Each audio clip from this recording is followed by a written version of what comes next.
இந்தியாவிலே south most எண்டில் இருக்கிற 3 கடல் ஒன்றா இருக்கிற இடமான கன்னியாகுமரியில் தான் இப்போ நான் இருக்கிறேன். கன்னியாகுமரினாலே எல்லாருக்கும் ஸ்ட்ரைக் ஆகிறது விவேகானந்தர் ராக் திருவள்ளுவர் ஸ்டாச்சு தான். அங்கே புதுசாக கிளாஸ் பிரிட்ஜ் ஓப்பன் பண்ணியிருக்காங்க. இந்த கிளாஸ் பிரிட்ஜ் விசிட் பண்ணதும் பக்கத்தில் என்னென்ன பிளேசஸ்லாம் நான் விசிட் பண்ணியிருந்தேன், அதுக்கப்புறம் நைட்டு சீ ஃபுட்டு வந்து நாங்கள் ட்ரை பண்ணோம். அப்புறம் ஸ்டே ஆப்ஷன்ஸ்லாம் என்னென்ன இருக்குன்னு சொல்லிட்டு எல்லாமே இந்த வீடியோவில் பார்க்கலாம்.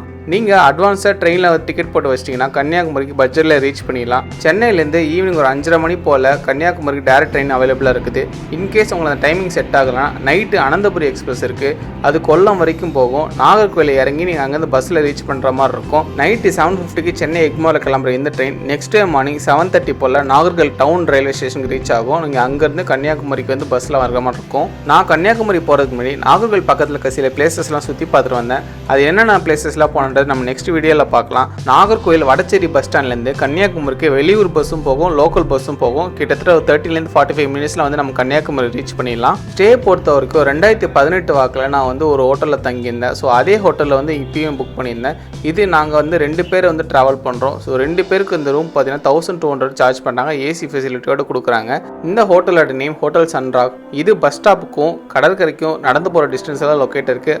அதனாலே நான் அகைன் இங்கே ஸ்டே புக் பண்ணியிருந்தேன். சோப்பு, டவலு, பெட்ஷீட்டு எல்லா பேசிக் ஃபெசிலிட்டிஸுமே கொடுத்துருக்காங்க. ஏசி நமக்கு தனியாக கொடுத்துருக்காங்க. அதுக்கப்புறம் சின்னதாக வந்து ஒரு பால்கனி மாதிரி கொடுத்துருக்காங்க. திங்ஸ் வைக்கிறதுக்கு தனியாக ஒரு கபோர்டுமே கொடுத்துருக்காங்க. ரெஃப்ரெஷ் ஆனதுக்கப்புறம் கொஞ்சம் நேரம் கழிச்சு சுற்றி பக்கத்துக்கு கிளம்பியாச்சு. ஃபஸ்ட்டு மெயினாக நம்ம பார்க்க வந்தே கிளாஸ் பிரிட்ஜுக்கு தான். ஆனால் போட்டிங் பொறுத்த வரைக்கும் ஈவினிங் 4 மணிக்கெலாம் மூடிடுவாங்க அப்படின்ற மாதிரி போட்டிருக்காங்க. ஸோ நாங்கள் இங்கே ரீச் பண்ணது பார்த்தீங்கன்னா 4 மணி ஆகிடுச்சு. அதனால் எங்களுக்கு ஈவினிங் டைம் போக முடியல. ஸோ நெக்ஸ்ட் டே மார்னிங் போய்க்கலாம் சொல்லிட்டு நாங்கள் அப்படியே கடல் ஓரமாக வந்து ஜஸ்ட் பீச் மட்டும் சுற்றி பார்த்துட்டு போகலான்னு சொல்லி அந்த கரை ஓரமாக நடக்க ஆரம்பித்தோம். கரை ஓரமாக நிறைய மீனவர்கள் மீன் பிடிச்சிட்டு வரதும் போகிறதும் பிஸியாகவே இருந்துச்சு. நாங்கள் போகிறப்ப ஒரு படகு வந்து கடலுக்கு மீன் பிடிக்கிறதுக்கு ரெடியாக போயிட்டு இருந்துச்சு. திருவள்ளுவர் ஸ்டாச்சுக்கு லெஃப்ட் சைடில் இருக்கிற கரையோரமாக நாங்கள் நடந்து போயிட்டு இருந்தோம். இங்கே பார்த்தோம்னா கரையிலேருந்து கடலுக்கு ஒரு பாதை மாதிரி அமைச்சு அதில் நிறைய ராக்ஸ்லாம் போட்டு வச்சுருக்காங்க. அதில் நம்மளால் நடந்து கொஞ்சம் தூரம் போக முடியும். ஸோ நாங்களும் கொஞ்சம் தூரம் நடக்க ஆரம்பித்தோம். உள்ளே போக போக பார்த்தோம் அப்படின்னா காற்று நல்லா அடிக்க ஆரம்பிச்சிச்சு. ஈவினிங் டைம் ஆனாலுமே பெருசாக இங்கே கூட்டமே இல்லை. ஸோ நீங்கள் வந்தீங்கன்னா நல்லா சில் பண்ணிட்டு ரிலாக்ஸ் பண்ணிட்டு போகலாம். காற்று வாங்கிட்டு சூப்பராக வந்து என்ஜாய் பண்ணலாம். இந்த லொக்கேஷன்லேருந்து பார்த்தோம் அப்படின்னா ஒரு பக்கம் விவேகானந்தர் ராக் திருவள்ளுவர் ஸ்டாச்சு சொல்லிட்டு மெஜஸ்டிக்காக கடலுக்கு நடுவில் இருக்குது. இன்னொரு பக்கம் கன்னியாகுமரி டவுனை இங்கேருந்து நம்ம பார்க்குற வியூ சூப்பராக இருந்துச்சு. கொஞ்சம் நேரம் ரிலாக்ஸ் பண்ணதுக்கப்புறம் நாங்கள் கடைவீதி பக்கம் நடக்க ஆரம்பித்தோம். கன்னியாகுமரியில் நெக்ஸ்ட்டு நம்ம பார்க்குற இடம் பார்த்திங்கன்னா பகவதி அம்மன் டெம்பிள். இந்த டெம்பிள் கடல் ஓரமாகவே வந்து லொக்கேட்டாக இருக்குது. இந்த கோயிலோட மூலவர் சன்னதியில் பகவதி அம்மனாக வந்து பார்வதி தேவி வந்து காட்சி அளிக்கிறாங்க. இந்த கோயிலில் அம்மனுடைய மூக்குத்தி வந்து ரொம்ப சிறப்பாக சொல்லுவாங்க. இந்த மூக்குத்தி பார்த்தோம்னா வெள்ளி மாதிரி வந்து நல்லா பிரகாசமாக வெளிச்சம் வரும் அப்படின்ற மாதிரி சொல்லுவாங்க. அதே மாதிரி தான் நாங்கள் நேரில் பார்க்கும்போது இருந்துச்சு. இந்த கோயில் இந்தியாவுடைய 108 சக்தி பீடத்தில் ஒன்று அப்படின்ற மாதிரி சொல்கிறாங்க. இந்த கோயிலில் வழிபாடு பண்ணுறதுனால தடைப்பட்ட காரியங்கள் எதனா இருந்தால் அது நிவர்த்தி ஆகும் அப்படின்ற மாதிரி சொல்கிறாங்க. இந்த கோயிலில் நாங்கள் தரிசனம்லாம் பார்த்ததுக்கப்புறம் இந்த கோயிலுக்கு சைட்லேயே கடலோரமாக போனோம் அப்படின்னா சில பிளேசஸ்லாம் இருக்கும். அதை பார்க்கலாம்னு சொல்லிட்டு அடுத்து நாங்கள் நகர ஆரம்பித்தோம். இப்போ இந்தியாவோட மேப் படி ஒரு நிலப்பரப்போட ஒரு கார்னருக்கு நம்ம ரீச் பண்ணியாச்சு. இந்த இடத்த தான் முக்கடல் சங்கமிக்கிற திரிவேணி சங்கமம் அப்படின்ற மாதிரி சொல்லுவாங்க. உத்தரப்பிரதேசில் இருக்கிற பிரயாக்ராஜில் எப்படி கங்கா, யமுனா, சரஸ்வதினு சொல்லிட்டு 3 நதி ஒன்று சேர ஒரு இடத்த திரிவேணி சங்கமம் சொல்லுவோமோ அதே மாதிரி இந்த ஒரு இடத்துல Arabian sea, bay of Bengal, Indian ocean சொல்லிட்டு 3 ஒன்று சேர இடத்த தான் வந்து முக்கடல் சங்கமிக்கிற திரிவேணி சங்கமம் அப்படின்ற மாதிரி சொல்லுவாங்க.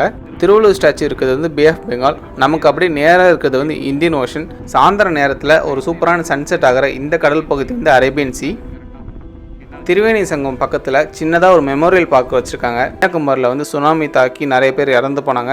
ஸோ அவங்களுக்கு ஒரு நினைவஞ்சலி செலுத்துகிற மாதிரி வந்து இந்த இடத்துல ஒரு மெமோரியல் பார்க் வச்சுருக்காங்க. சின்னதாக ஒரு சில்ட்ரன்ஸ்க்கு ப்ளே ஏரியா மாதிரி, சிட் அவுட் ஏரியா மாதிரி வச்சுருக்காங்க. மற்றபடி பார்த்தீங்கன்னா இந்த பார்க் வந்து ரொம்பவே க்ளீனாக மெயின்டைன் பண்ணியிருக்காங்க. ஏன்னா வந்து க்ளீன் பண்ணுறதுக்கு உள்ளே வந்து எப்பயுமே ஆள் உட்காந்துருக்காங்க. சும்மா ஒரு 5 மினிட்ஸ் வந்து ஆன் தி வேல உட்காந்துட்டு போகிற மாதிரி தான் இந்த மெமோரியல் பார்க் இருக்கும். அரேபியன் சி கடலோரமாக அடுத்து நம்ம நடந்து போனோம் அப்படின்னா காந்தி மண்டபம் வந்து லொக்கேட்டாக இருக்குது. மகாத்மா காந்தி இறந்ததுக்கப்புறம் அவருடைய சாம்பலை வந்து இந்தியாவில் நிறைய இடத்துல வச்சுருக்காங்க. அப்படி கன்னியாகுமரியில் வந்து 1 டே வந்து வச்சுருக்காங்க. அதுக்கு நினைவாக கட்டினது தான் இந்த காந்தி நினைவு மண்டபம். இந்த பில்டிங்கோட கட்டமைப்பு பொறுத்த வரைக்கும் மேலே ஒரு ஓட்டம் இருக்கும். அது மூலிமா அக்டோபர் 2ஆம் தேதி மட்டும் வந்து ஒரு சூரிய வெளிச்சம் வருமா. அது கரெக்டாக காந்தியோடைய சாம்பல் வச்ச இடத்துக்கு நேராக வந்து விழும் அப்படின்ற மாதிரி சொல்கிறாங்க.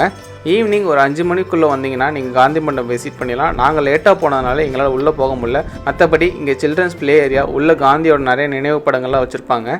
காந்தி மண்டபத்துக்கு அப்படியே பக்கத்தில் லொக்கேட்டாக இருக்க தான் காமராஜ் மெமோரியல். காமராஜ் மெமோரியல் பொறுத்த வரைக்கும் நைட் 7 மணி வரைக்கும் ஓப்பனில் இருக்கும். ஸோ நாங்கள் போன டைம் ஓப்பனில் தான் இருந்துச்சு. நாங்கள் உள்ளே போயிட்டோம். காமராஜர் பொறுத்த வரைக்கும் நம்ம எல்லாருக்கும் தெரிஞ்சிருக்கும், தமிழ்நாட்டின் 3வது முதலமைச்சராக வந்தவர் காமராஜர். மெமோரியல் விசிட் பண்ணுறதுக்கு எந்த ஒரு என்ட்ரன்ஸ் ஃபீஸுமே கிடையாது. இந்த மெமோரியல் பொறுத்த வரைக்கும் காமராஜருடைய சாதனைகள், வாழ்க்கை வரலாறுன்னு சொல்லிட்டு எல்லாத்தையும் வந்து ஃபோட்டோஸை வந்து டிஸ்பிளே பண்ணி வச்சுருக்காங்க. காமராஜர் இறந்த அப்புறம் அவரோட அஸ்தியை கடலில் கரைக்கிறதுக்கு முன்னாடி இந்த ஒரு பிளேஸில் தான் மக்களுக்காக வந்து வச்சுருக்காங்க. ஸோ அதன் நினைவாக வந்து இங்கே வந்து ஒரு மணிமண்டபம் வந்து கட்டியிருக்காங்க. ரொம்ப அமைதியாக மெயின்டைன் பண்ணுற இந்த இடத்துல அங்கே இருக்கிற ஃபோட்டோஸ் மூலிமா காமராஜரோட வாழ்க்கை வரலாறை பற்றி நம்ம தெரிஞ்சுக்கலாம். மெமோரியல் முடிச்சதுக்கப்புறம் சன்செட் வியூ பாயிண்ட் சொல்லிட்டு ஒரு லாங்கில் நடந்து போகிற மாதிரி இருக்குது. உங்களுக்கு டைம் கிடச்சுன்னா நீங்கள் அங்கே போயிட்டு வரலாம்.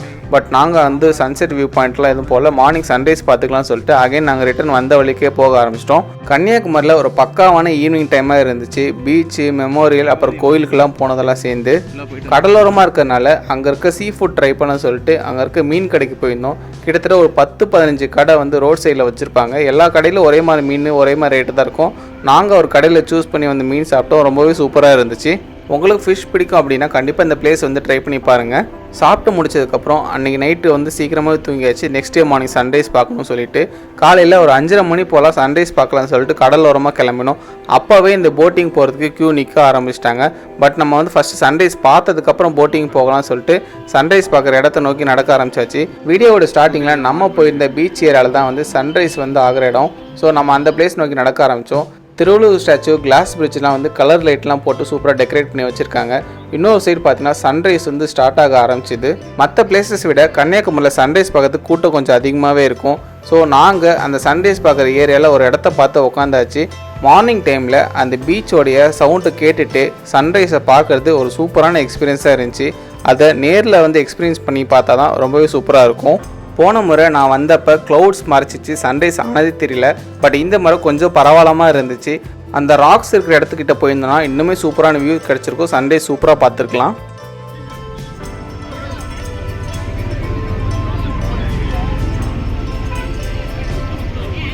சன்ரைஸ் முடிச்சதுக்கப்புறம் முக்கால்வாசி கூட்டம் பார்த்தீங்கன்னா அங்கேருந்து கிளம்பி இந்த போட் சர்வீஸ்க்கு தான் வந்து போக ஆரம்பித்தாங்க. போட் சர்வீஸ் பொறுத்த வரைக்கும் 8 மணிக்கு தான் ஸ்டார்ட் பண்ணுவாங்க. இதில் 75 ருபீஸ்க்கு ஒரு க்யூ, 300 ருபீஸ்க்கு ஒரு க்யூன்னு சொல்லிட்டு 2 க்யூ வந்து லாங்காகவே நின்றுட்டு இருந்துச்சு. அதில் 75 வந்து 2-3 தெரு தள்ளிலாம் இருந்துச்சு சொல்லிட்டு நாங்கள் 300 க்யூக்கு போய் நின்றுட்டோம். ஒரு வீக்கெண்ட் போல் தான் நான் ட்ராவல் பண்ணியிருந்தேன். ஸோ நீங்களும் வீக்கெண்ட் வந்தீங்கன்னா கண்டிப்பாக க்யூ அதிகமாக தான் இருக்கும். ஸோ ப்ரிப்பேர்டாகவே வாங்க. கூட்டம் அதிகமானதுனால இவங்களும் சர்வீஸை வந்து 8 மணி வரைக்கும் வெயிட் பண்ணாமல் ஏர்லியாகவே ஸ்டார்ட் பண்ண ஆரம்பிச்சிட்டாங்க. கிட்டத்தட்ட ஸ்டார்டிங்கில் நாங்கள் நின்ன இடத்துல இருந்து டிக்கெட் கவுண்டர் வரதுக்கே ஒரு அரை மணி நேரத்துலேருந்து 3/4 மணி நேரத்துக்கிட்ட ஆச்சு. கொஞ்சம் கொஞ்சமாக தான் வந்து க்யூ நகர ஆரம்பிச்சிது. போட்டும் வந்து கம்மியாக தான் விட்டுருந்தாங்க காலையில் டைமில். என்ட்ரி டிக்கெட்டுக்கு டிஜிட்டல் பேமெண்ட்ஸும் அக்செப்ட் பண்ணுறாங்க. நாங்கள் ஆனால் கேஷ் கொடுத்து தான் உள்ளே போனோம். சவுத்தில் மோஸ்ட்டாக பார்த்தீங்கன்னா நான் கேஷ் வச்சு தான் ட்ராவல் பண்ணோம். ஸோ அதனால் கேஷ் ட்ரான்சாக்ஷன் நான் ப்ரிஃபர் பண்ணிடுவேன். டிக்கெட் கவுண்டர்லேருந்து போட் ஏற இடத்துக்கு வரைக்கும் க்யூ பார்த்தீங்கன்னா 300 ரூபா டிக்கெட்டு கொஞ்சம் கம்மியாக தான் இருந்துச்சு. ஸோ நாங்கள் கொஞ்சம் வேகமாகவே உள்ளே போகிற மாதிரி இருந்துச்சு. அண்ட் இங்கே வேறு என்னென்ன ஃபெசிலிட்டிஸ் இருக்குன்னு பார்க்கும்போது கேன்டீன் ஃபெசிலிட்டி மாதிரி சில ஷாப்ஸ்லாம் வச்சுருக்காங்க. மார்னிங் டைம் அப்படின்றதுனால எல்லாம் மூடி இருக்குது. நாங்கள் ரிட்டர்ன் வரப்போ எல்லாமே ஓப்பனில் தான் இருந்துச்சு. அண்ட் ரெஸ்ட் ரூம் ஃபெசிலிட்டியுமே வச்சுருக்காங்க. இடையில சில பேர் ஆன்லைன் டிக்கெட் சொல்லிட்டு வந்தாங்க. அவங்களும் 300 ரூபா டிக்கெட் தான் புக் பண்ணியிருக்காங்க. பட் எக்ஸ்ட்ரா ஜிஎஸ்டி சார்ஜஸ்லாம் வரும். ஆன்லைனில் பூம்புகார் வெப்சைட்டில் புக் பண்ணலான்னு சொல்கிறாங்க. பட் நான் ரிசர்ச் பண்ணி பார்த்த வரைக்கும் அந்த மாதிரி எதுவும் வெப்சைட் லிங்க்லாம் கிடைக்கல. ஸோ எப்படி புக்கிங் பண்ணாங்கன்னு சொல்லிட்டு எனக்கு கரெக்டாக எக்ஸாக்டாக தெரியல. இப்போ நம்ம போட்டோடைய போர்டிங் பாயிண்ட் வந்தாச்சு. இந்த 300 ரூபா 75 ரூபா டிக்கெட்டுன்றது இதுக்கு முன்னாடி இருக்கிற லைன் மட்டும்தான் வந்து அப்ளிகபிள் ஆகும். இதுக்கப்புறம் எல்லாமே ஒரே க்யூவில் தான் வந்து போய் போட்டில் போர்டு ஆகிற மாதிரி இருக்கும். வெயிட்டிங் டைம் தவிர வேறு எதுவும் டிஃப்ரென்ஸ் கிடையாது. அந்த 300 ரூபாய்க்கும் 75 ரூபாய்க்கும் போட் எல்லாமே சேம் போட் தான் வந்து கொடுப்பாங்க. இங்கே மொத்தம் 4 போட் இருக்குது. பேசஞ்சர்ஸோட க்ரௌடுக்கு ஏற்ற மாதிரி வந்து போட் சர்வீசஸ் வந்து ஆப்ரேட் பண்ணுறாங்க. இப்போ நாங்கள் போனப்போ மொத்தம் 3 போட் ஆப்ரேட் பண்ணாங்க. இந்த போட்ஸ் எல்லாமே நார்மலாக வந்து பேசிக் ஃபெசிலிட்டிஸோட பேசஞ்சர் ட்ராவல் பண்ணுறதுக்கு ஏற்ற மாதிரி உள்ள ஒரு நான் ஏசி போட்ஸ் தான் வந்து இருக்கும். நமக்கு லைஃப் ஜாக்கெட் எல்லாமே வந்து போட்குள்ளேயே வச்சுருப்பாங்க. சில பேர் வந்து அதை எடுத்து போட்டுக்கிறாங்க, சில பேர் அப்படியே விட்டுறாங்க. ஸோ நீங்கள் எப்பயுமே வந்து இந்த மாதிரி போட்டில் ட்ராவல் பண்ணுற மாதிரி இருந்துச்சுன்னா கண்டிப்பாக வந்து லைஃப் ஜாக்கெட் வந்து யூஸ் பண்ணிக்கோங்க. ஃபுல்லானதாக போட் மூவ் ஆகுன்ற பேச்சே கிடையாது. ஏன்னா எப்பயுமே பார்த்தீங்கன்னா க்ரௌட் இருந்துகிட்டே தான் இருக்குது. ஸோ இந்த போட்லாம் வந்து டக்குன்னு ஃபுல்லாகி அடுத்தடுத்து மூவ் ஆகிட்டே இருக்கிறாங்க. நாங்கள் போட்டோடைய ரைட் சைடு டைரக்ஷனில் வந்து ஒரு சீட்டில் பார்த்து உட்காந்தாச்சு. ரைட் சைடில் உட்காந்திங்கன்னா உங்களுக்கு அந்த கிளாஸ் பிரிட்ஜும் திருவள்ளுவர் ஸ்டாச்சுவோட வியூ வந்து நல்லா தெரியும். ஸோ உங்களுக்கு பக்கத்தில் நெருங்க அந்த ஸ்டாச்சுவோட வியூலாம் வந்து எப்படி இருக்குன்றது நீங்கள் ரைட் சைடில் உட்காந்து என்ஜாய் பண்ணலாம். இது ஒரு ஷார்ட் டிஸ்டன்ஸ் போட் ட்ராவல் தான். ஒரு 10 நிமிஷத்துல நம்ம விவேகானந்த மெமோரியல் வந்து ரீச் பண்ணிடலாம். போட் சர்வீஸ் பொறுத்த வரைக்கும் விவேகானந்த மெமோரியலுக்கு தான் வந்து அப் அண்ட் டவுன் வந்து ரன் பண்ணுறாங்க.